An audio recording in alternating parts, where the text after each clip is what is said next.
발표는 서울대학교 신나래 연구원의 Change in Gait Stability in Spastic Cerebral Palsy 내성마비 환자, 그러니까 경직성 내성마비 환자의 보행 안정성의 변화에 대해서 발표할 것입니다. 신나래 선생님을 박수로 맞아주시기 바랍니다.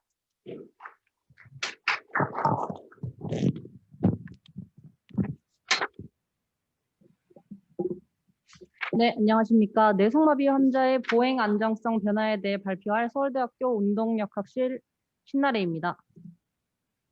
보행이란 인간이 기립 자세에서 두 발로 이동할 수 있는 가장 보편적이고 기본적인 방법입니다. 보행에 있어서는 피로를 최소화하기 위한 효율성과 낙상을 예방하기 위한 안정성이 요구됩니다.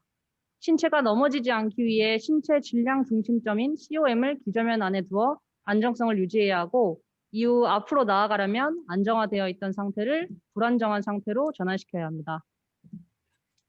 보행 주기는 다음과 같이 구분할 수 있습니다. 더블 서포트 구간에서는 양발을 앞뒤로 넓게 디디고 있는 상태이기 때문에 안정성이 높은 상태입니다. 싱글 서포트 구간에서는 한쪽 발은 추진한 후 지면에서 떨어지고 다른 한쪽 다리로 지지하고 있기 때문에 기저면이 돋고 안정성이 낮습니다. 이렇게 보행은 연속적인 동작들이 주기적으로 일어나는 움직임이기 때문에 연속적인 균형의 상실과 회복의 과정으로 정의될 수 있습니다. 따라서 보행에서는 단순히 높은 안정성을 유지하는 것뿐만이 아니라 보행 주기에 따라 적절히 안정성을 조절하는 능력 또한 중요합니다. 독립적인 보행은 노인이나 환자들에게 특히 중요하기 때문에 질병이나 상해에 의해서 변화된 병적 보행 패턴에 대한 많은 연구들이 이루어져 왔습니다. 대표적인 신경계 손상인 파킨슨, 헌팅턴, 뇌졸중, 뇌성마비 등 환자들의 보행을 연구한 결과 보폭의 길이가 짧아지고 그 변동성이 커지며 외부의 변화에 적절히 반응하는 능력이 저하되어 넘어질 확률이 일반인에 비해 높아진다고 알려졌습니다. 오늘 발표한 연구는 이 신경계 손상 중 뇌성마비 환자를 대상으로 한 연구입니다. 뇌성마비란 임신 도중, 출산 과정 혹은 출생 후 3년 이내에 아기의 뇌가 발생하는 과정에서 신경학적 손상이 생겨 자세와 운동에 이상이 나타나는 질환입니다. 이 환자분들에게서 대표적으로 보이는 증상으로는 근육의 약화, 경직이 있으며 하지를 전체적으로 굴곡시켜서 걷는 크라우치 게이트, 발끝이 몸의 안쪽을 향해서 걷는 인토잉 등의 보행 특성을 보입니다.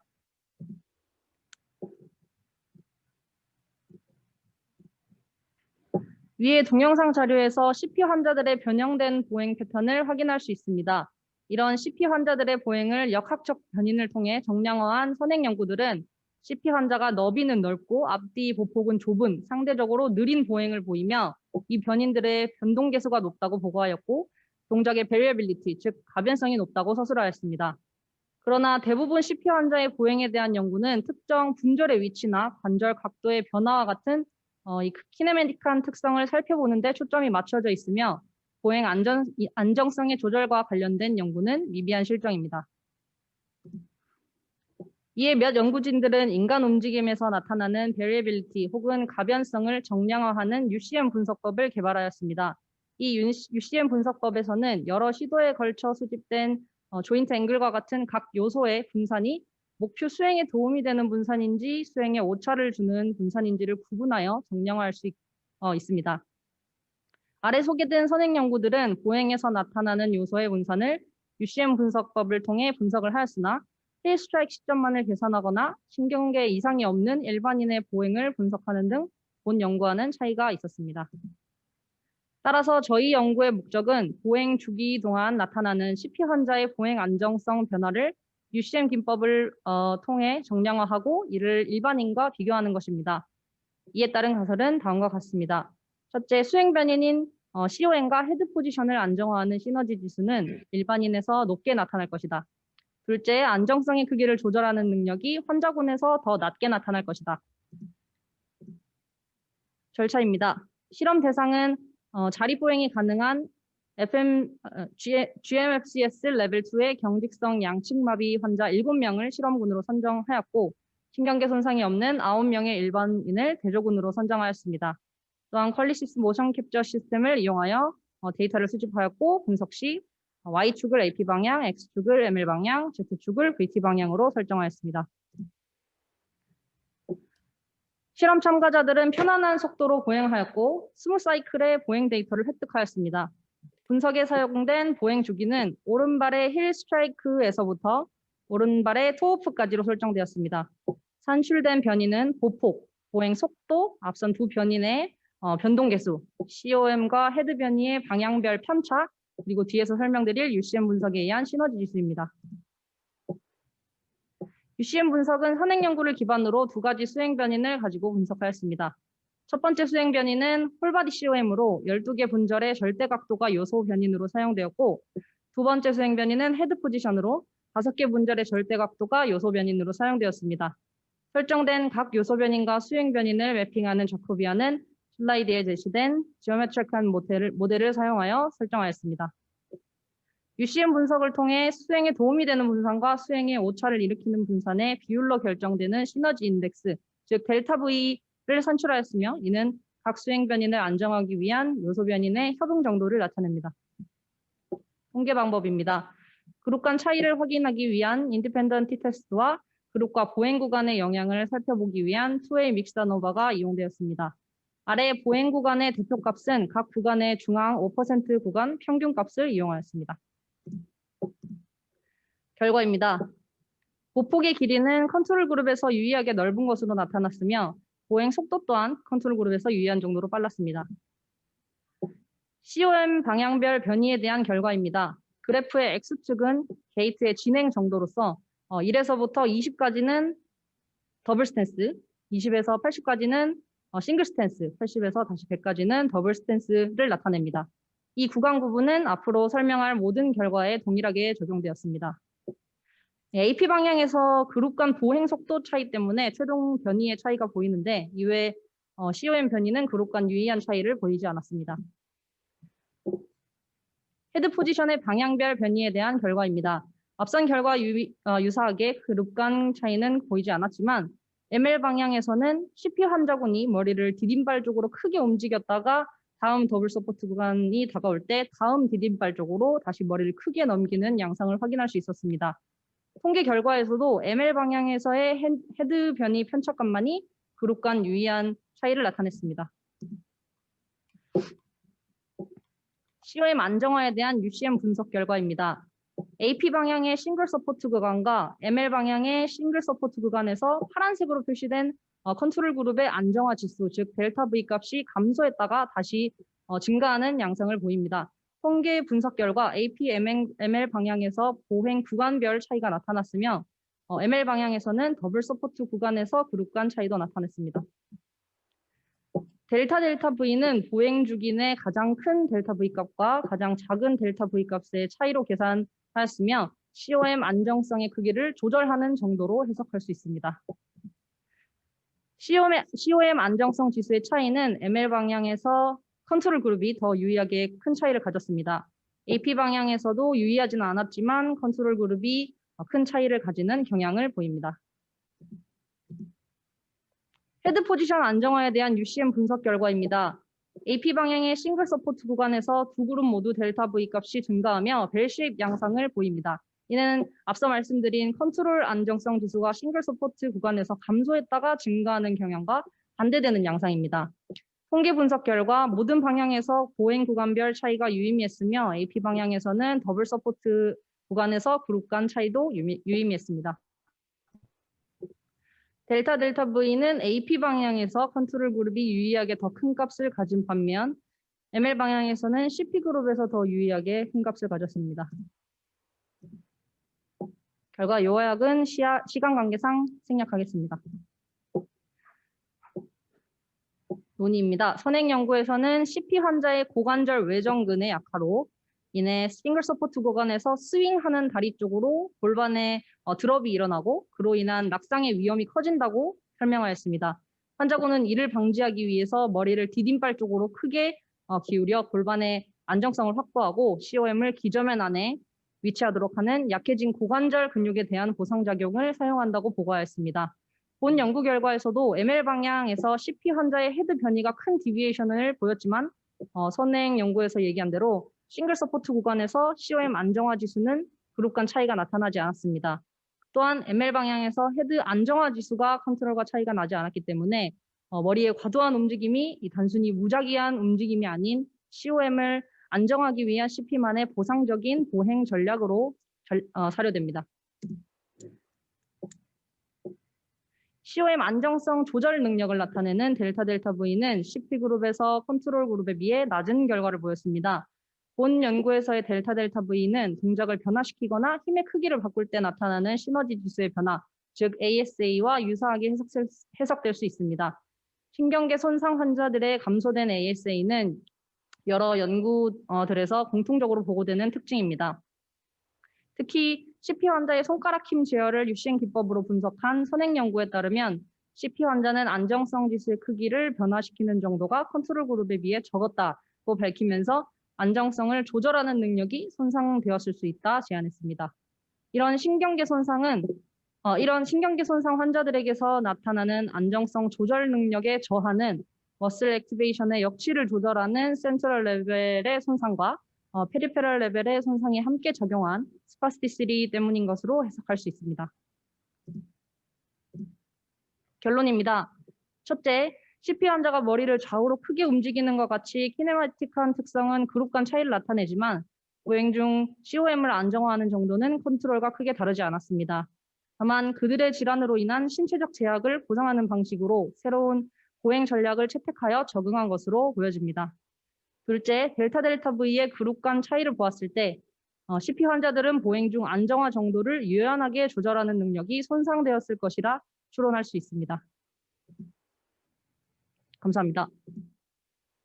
네, 발표 잘 들었습니다. 질문이 있으신 분은 온라인에 계시는 분은 마이크를 켜시고 플로어에 계시는 분은 손을 들고 질문해 주시기 바랍니다. 질문 하나 할까요? 들리세요? 예, 하셔도 됩니다. 예. 네네. 지금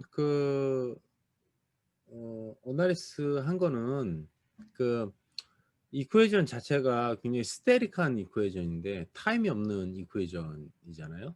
그래서 그냥 어떤 컨트리뷰션이 있고 거기에 그 아웃컴이 어떻게 나오는지 이거를 이제 한 건데, 근데 스테릭한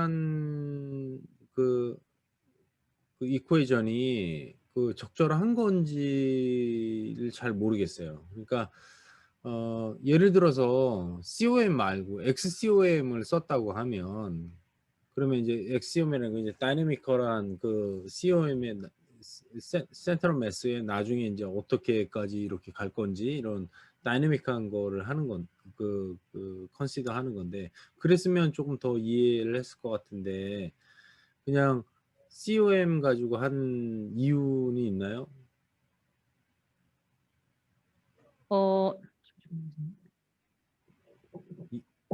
그러니까 이런 네네. 거예요. 그러니까 이쿠에이션이 타임이 없는 게 좀 이게 적절한 건가? 왜냐면 이게 무브먼이 다이내미컬 한 건데, 그런데 근데 거기에 다른 방법도 더 있는데, 이런 XCOM 같은 것도 있는데 타임을 이렇게 인클루드 할 수 있는 것도 있는데, 저도 제가 얘기하는 거는 저도 그게 잘못됐다는 거를 얘기하는 것도 아니고, 저도 하는 연구에서 그걸 사용을 안 한다는 건 아니에요. 그런데 조금 더 이렇게 다이내믹한 액션을